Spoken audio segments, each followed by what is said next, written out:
Hello everybody, welcome to our channel. Today, we're going to show you how to reset the tire pressure monitoring system-wide on a 2007 to 2024 Lexus ES.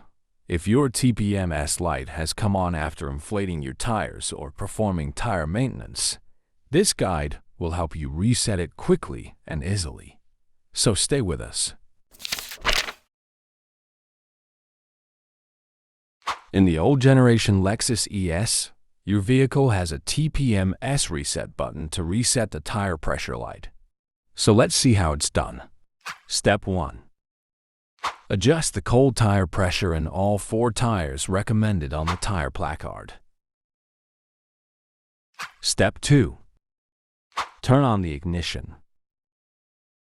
Step 3. Next, you'll want to find the TPMS reset button right above the accelerator pedal. Press the button until the tire pressure indicator disappears, and you're done.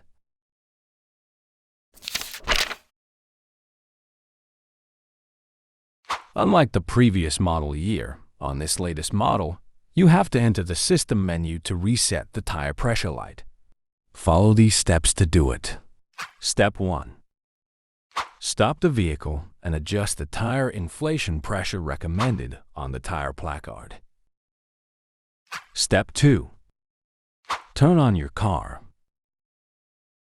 Step 3. Go to the Gear tab menu by using the navigation button. Step 4.